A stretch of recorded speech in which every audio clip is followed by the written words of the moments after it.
Hi everyone, it's me Ryan here, and today we're taking a look at this. Right here is MSI's GK80 red keyboard. It is quite a decent keyboard with Cherry MX red switches, hence the red in the name. The price also is quite hefty at 229 SGD and 99 USD if you're buying it on Amazon. For the Singapore pricing, you can find it in the description down below, and the USD pricing too. And with that, let's jump right into the review. Let's go.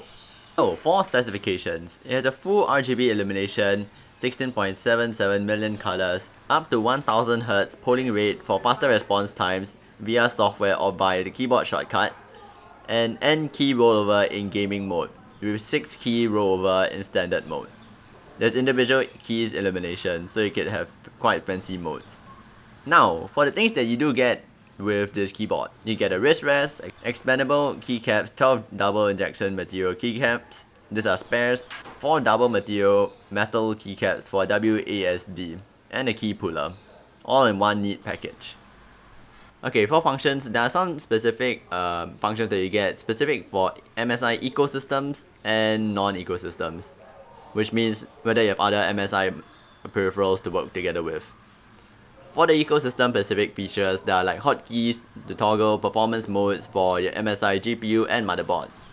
Another ecosystem specific feature is that all the lighting effects can be synced with other MSI products such as motherboard, graphics card, cases, mouse, headsets, monitors.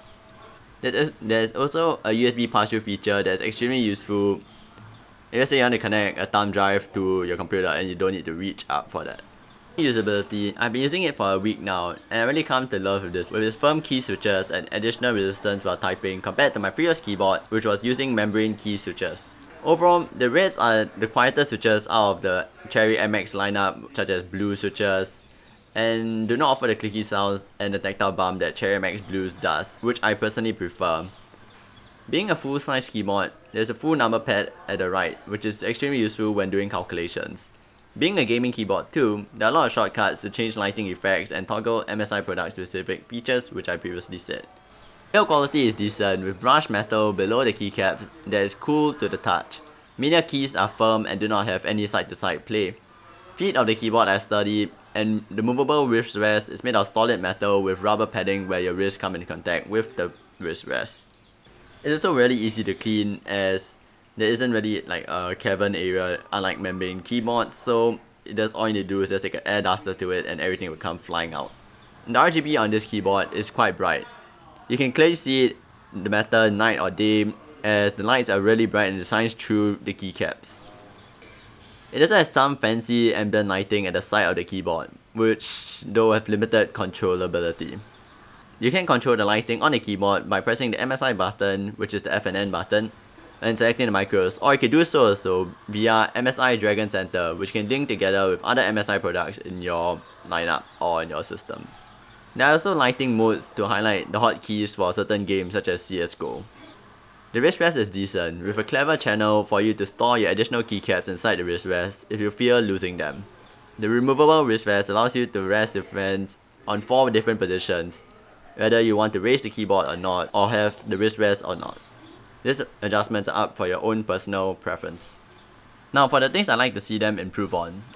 I like to see programmable micros either at the side of the keyboard and not using existing keys as you have to press a second key in order to activate the micros. Dedicated media keys for skipping would be a nice have, and larger media control keys as the one on the keyboard now is really small. You can't really see what they're used for unless you reach over and see the marking. And last of all, main indicators to show whether the caps lock is on, brighter, as it's very hard to see no matter whether there's light in the room. Now for the things that I like about this keyboard, all the functions such as RGB can be controlled on the keyboard itself without downloading any software, so people who hate having the hassle to go and control software and all those stuff things, they won't need to do it. The integrated USB port is a huge plus as it makes plugging in a thumb drive very simple. I don't have to reach up onto my tower and plug it in. Though the set point is it's only operating in USB 2.0. The USB connectors are also clearly marked and has their own design so that they can differentiate themselves from other USB devices. Really helpful if you say you have a lot of USB devices and you can't tell which is for which and you don't label them. Alright, so overall, this right here is quite a decent keyboard. For people who, let's say, do like MSI a lot, already have existing MSI products that you can join it in with the ecosystem, or you're just a person who like Cherry Max red switches and the sound that it makes. So with that, we have come to the end of the video. If you all liked it, leave a like, subscribe, share a comment down below. If you all don't like it, feel free to dislike too. And with that, peace out. Goodbye.